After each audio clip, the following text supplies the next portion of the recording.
রাতে থালা বাসন অপরিষ্কার রেখে দিলে কি কি বিপদ আপনার জীবনে চলে আসতে পারে, কি কি মুসিবত চলে আসতে পারে, জানলে আপনি অবাক হয়ে যাবেন।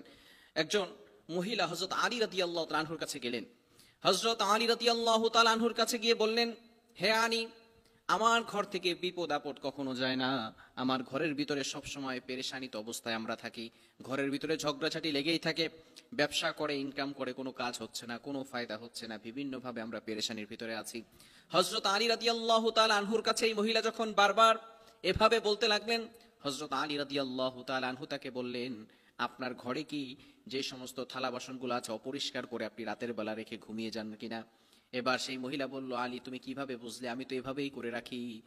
হযরত আলী রাদিয়াল্লাহু তাআলা আনহু বললেন, আমি নবীজি সাল্লাল্লাহু আলাইহি ওয়াসাল্লামের মুখ থেকে শুনেছি, যারা ঘরের ভিতরে অপরিষ্কার করে পরিষ্কার রাখে, অপরিষ্কার করে ঘরের ভিতরে থালা বাসন রেখে দেয়, তাদের ঘরের ভিতরে বরকত আসে না, সেই ঘরের ভিতর থেকে আল্লাহ বরকত উঠিয়ে নেয়।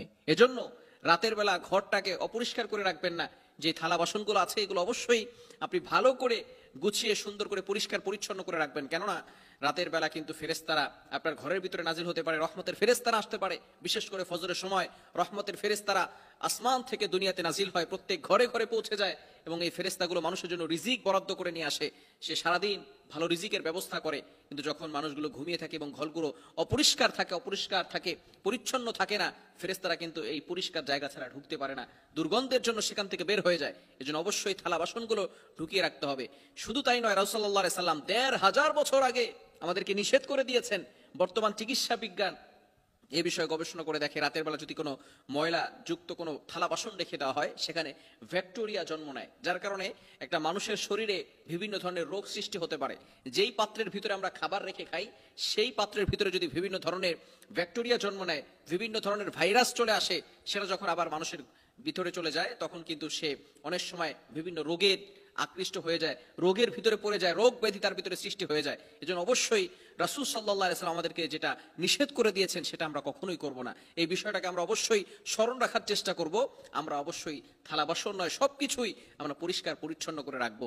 যেহেতু ফেরেশতারা ঘরের ভিতরে প্রবেশ করে, গান বাজনা, ঘরের ভিতরে খারাপ কাজ, দুর্গন্ধযুক্ত কোনো কাজ, এগুলো আমরা ঘরের ভিতরে করব না। ছবি টানিয়ে রাখবো না, তাহলে কিন্তু ঘরের ভিতরে ফেরেশতারা আসবে না। যদি আপনি থালা বাসন পরিষ্কার না করে ঘরের ভিতরে আপনি রেখে দেন, তাহলে বরকত আপনার ঘর থেকে উঠে যাবে, বিভিন্ন ধরনের রোগ সৃষ্টি হবে, অসুস্থতা আপনার ঘরের ভিতরে বেড়ে যাবে এবং সেখান থেকে অভাব অনটন আস্তে আস্তে লেগেই থাকবে। অভাব অনটন কখনো দূর হবে না। এজন্য অবশ্যই আমরা রাসূল সাল্লাল্লাহু আলাইহি ওয়াসাল্লামের শেখানো পদ্ধতিকেই ফলো করার চেষ্টা করব।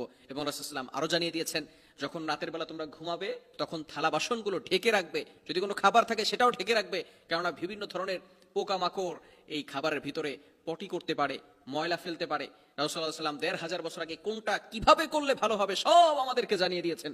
এজন্য আসুন আমরা সুন্নাহকে ফলো করে প্রতিটি সুন্নাহকে আমরা অনুসরণ করার চেষ্টা করি। আল্লাহ তাআলা আমাদের সকলকে বুঝার তৌফিক দান করেন।